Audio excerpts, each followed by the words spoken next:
Starting a project can feel really daunting.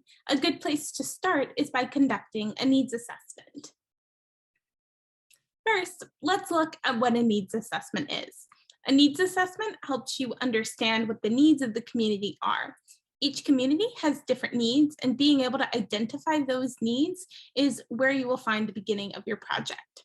The goals of a needs assessment are to identify individual and community needs, concerns, and issues, empower action within the community around its needs, determine if needs you previously identified have changed, and to understand the community's hopes and desires for the future. A need means something that specifically relates to a particular group or community. This could include hundreds of possibilities, ranging from trash on the streets to a lack of economic opportunity to racial or ethnic conflict. You may have noticed some needs in your community already that you can work to address. Now, let's take a look at how you can conduct a needs assessment. There are 5 key ways. The first is a focus group interview. Focus groups are a group discussion with a small group of stakeholders to gain information about their views and experiences on a topic that you're interested in developing a project on, such as environmental protection or economic development. A stakeholder is someone with an interest in a project or individuals who will be affected by a project. For example, if your project is serving students, then students in that community would be a key stakeholder. The next method is interviews. Interviews are a method to collect data through one or more conversations between 2 or more people. They can either be with a single person or a group interview. The next is a public forum. In a public forum, community members are led in a discussion by a facilitator about various aspects of the issue, such as the community's strengths and potential problems. The next method is secondary data analysis or research. You can conduct secondary data or research such as statistics from local, national, or international organizations, or news and journal articles. Another method is surveys and questionnaires. Surveys can be written or spoken and can gather data from a group of community members, which is easy to summarize and report. You can find additional details about each of these methods in the supplementary materials. When you're planning a needs assessment, you'll need to consider the following factors. Which tool will you use? Who will be responsible for collecting the data? How will you collect and organize the information? When will you collect the information? Will you use multiple methods to conduct a needs assessment? Will you use just one, such as conducting interviews or surveys? Let's look at an example together to get an idea of how we could answer these questions when planning a needs assessment. For example, a potential project you might be interested in is an English language workshop.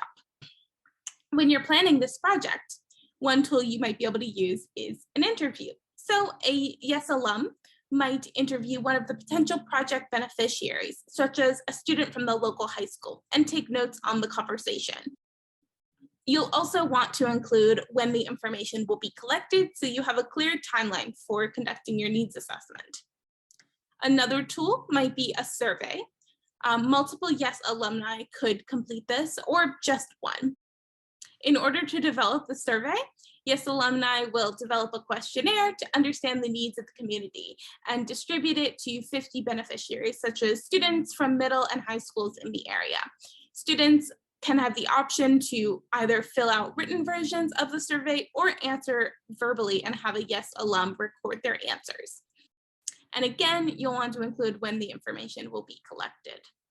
There are a number of questions you might be able to ask when you're doing your needs assessments, such as what issues are most important in your community at the moment, what are the barriers to addressing these issues in your community, and what initiatives are currently in place to address these issues. And you can customize these questions as well as add additional questions as you see fit based on the community and the project that you are interested in developing.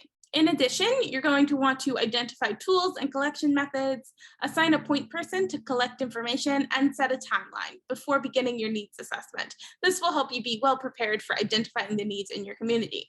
And remember, you will need to choose from the community's perspective, not your own. You can't just do a needs assessment. You also have to use the results of it to inform your project.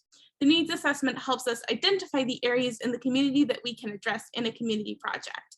If we ignore where the current needs are located or jump to our own conclusions, we may find our project will not be as impactful or relevant to the community and community members.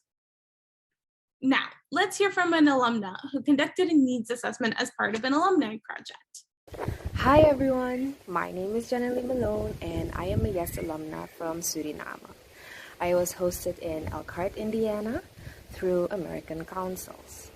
My project was named Talk and Paint, and the beneficiaries were girls between 13 and 18 years from Maria Internat, a boarding school in Paramaribo. The project included a talk session by a guest speaker, Guamungindi Mwakipesile, and the paint session by a fellow alumnus, Shaquille Botsa.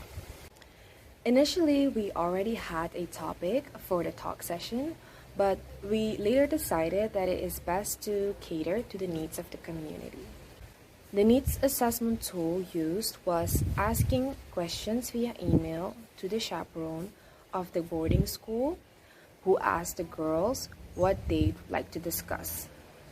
I think that it's important to determine the needs of a community before you start an alumni project, because then you run a project with a purpose and one that you know your community can benefit from.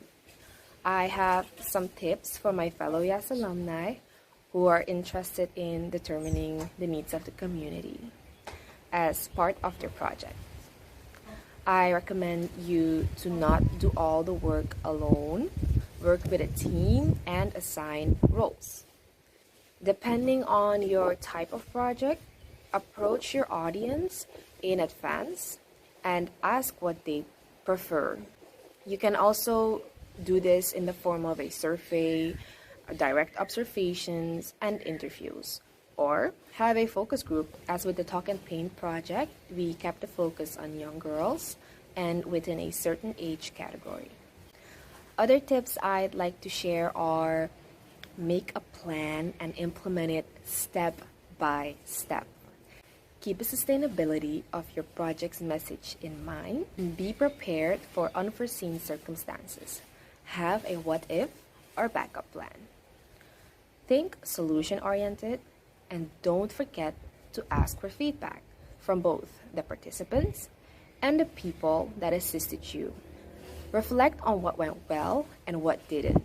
Also remember and share what of your project can be useful for carrying out future projects.